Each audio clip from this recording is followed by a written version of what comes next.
GHQ को आपके number और वोट की जरूरत नहीं है। पार्लियामेंट हाउस वाला अपना घर भेज देगा आपके वोट के लिए, चाहे वो इमरान खान होता, चाहे वो नवाज शरीफ या जरदारी या कोई भी होता। उसको अगर मसाजिद प्रेशर कर देती, इन लोगों ने हंसते हुए ये सारा का सारा मामला करना था। मुझे पता है आपके जहन में आएगा कि सर मस्जिद का पार्लियामेंट हाउस से क्या ताल्लुक है। अभी बताता हूं, फिक्र नहीं करें, मैं फलस्तीन के लिए आया हूं इधर। फलस्तीन is the death of our morality. फलस्तीन वो फुरकान है जिसने बता दिया है कि सही जो भी था, जो भी सही है उसको छोड़ो, आप सब लोग गलत हैं, ये आज डिटरमिन हो गया।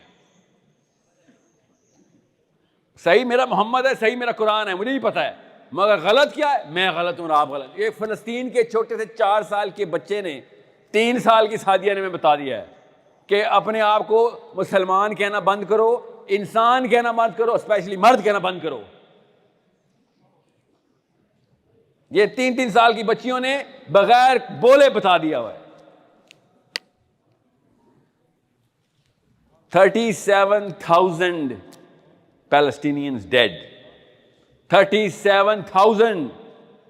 जरा सोचें, 37,000 बंदा मारा गया और कल अल्लाह ना करे और शहीद होंगे। You see the problem. इससे बड़ी कोई प्रॉब्लम है तो इसका सलूशन किसके पास था? इसका सलूशन आपके पास था, मेरे पास था, कि हमारे पास मोर देन 250,000 मस्जिद फंक्शनल हैं अल्हम्दुलिल्लाह। मसाजिद, उन मसाजिद को आपस में एक डोरी में बांध के पार्लियामेंट हाउस को फोर्स करके आर्मी भिजवानी थी। यह सलूशन है। रुक जाए, आ रहा हूं, अभी सेकंड स्टेप सुन लें। मुझे पता है आपके जहन में आएगा कि सर मस्जिद का पार्लियामेंट हाउस से क्या ताल्लुक है। ये वाला सवाल तो नहीं आ रहा जहन में? आया?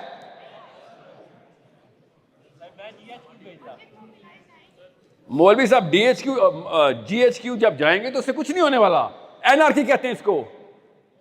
और पार्लियामेंट हाउस बेच के वही काम कराएंगे तो पॉलिटिक्स कहते हैं इसको। आप समझ क्यों नहीं रहे? Play with the pieces on the board.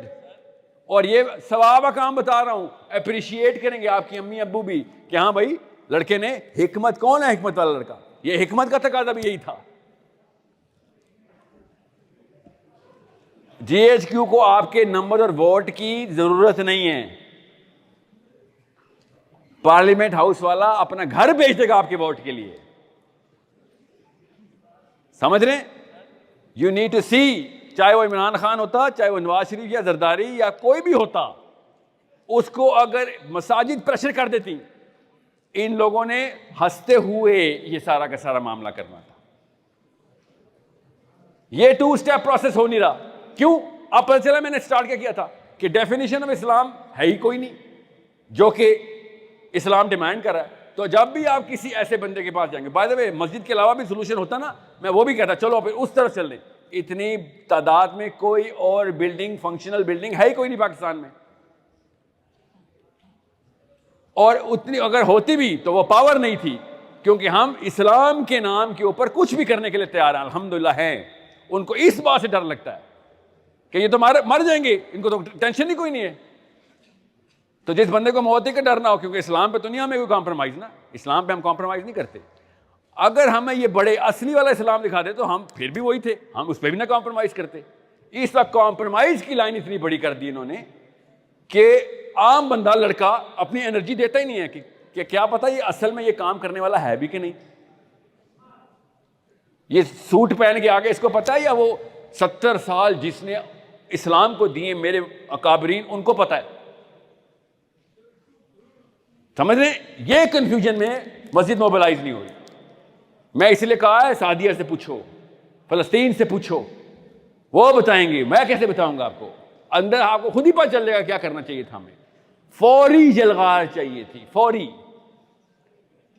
और फौरी जलगार के लिए जो रास्ते में 2 रुकावटें हैं ना, ये कि आर्मी क्यों नहीं जा रही, पार्लियामेंट हाउस क्यों नहीं मोबिलाइज होकर बिल पास करवा रहा। सोचें, पाकिस्तान कुछ नहीं होता, याद रखिएगा। पाकिस्तान क्या है? ये पाकिस्तान है, ये लकड़ी, ये पत्थर। पाकिस्तान इसने क्या करना है? ये जहाद करेंगे, पत्थर उठ के जाएंगे। पाकिस्तानी सब कुछ होता है। ये है वो जो मैं कह रहा था, मुताला पाकिस्तान। मुताला पाकिस्तान बताता है कितने दरिया हैं, कितने दरख्त हैं। इस्लाम बताता है कितने इंसान हैं, कितने मुसलमान हैं। वो इस्लामियात में लिख देता ना कि हमने ये इसलिए पाकिस्तान बनाया है, तो हम हर वक्त एक्टिवेट रहते। पता था इनको, काके नहीं है, इन्होंने जान के नहीं लिखवाया, क्योंकि उसे इनको भी काम में लगना पड़ना था। तो अपनी अपनी मस्जिद का एक्सेस तो हमारे पास है, और दुनिया में सबसे आसान बंदा पता कौन है? वो उस मस्जिद का खतीब। सबसे वीक बंदा कौन है? उस मस्जिद का खतीब। और वो आपको बुली कर गया। यूईटी की डिग्री आपके पास, बुली वो कर गया आपको। यूईटी की डिग्री, एजुकेशन, एज, यूथ, एक्सुबरेंस आपके पास, और वो बंदा आपको दोज़ख में पहुंचा गया। वरना आप उसके सामने कलफ लगा के पहुंचे होते थे कि क्या कि सर मैं आला नस्ल का, आला घराने का, पढ़ा लिखा, वेल ट्रेंड दिमाग आया हूं, और आप एक लो सोशियो इकोनॉमिक क्लास के मजबूरन प्रोफेशनल यहां पे खतीब है। आपका काम है मैं आपको 500 रुपया दे के भी आप पे एहसान करता हूं। ये माइंड सेट है पाकिस्तानी मुसलमान का अपने मौलवी के सामने। उसी की शायद सजा मिल रही है हमें कि अल्लाह ने उसी के नीचे पछाड़ दिया कि चलो दोनों के दोनों जाओगे तुम। अब क्यों? उसने फतवा इशू करवाना था। कैसे?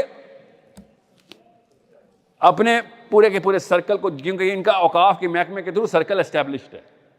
ये सारी मसाजिद आपस में कनेक्टेड हैं, और अल्लाह करे कनेक्टेड ही रहें। ये तो स्ट्रेंथ थी हमारी, हमने उसको यूज नहीं किया।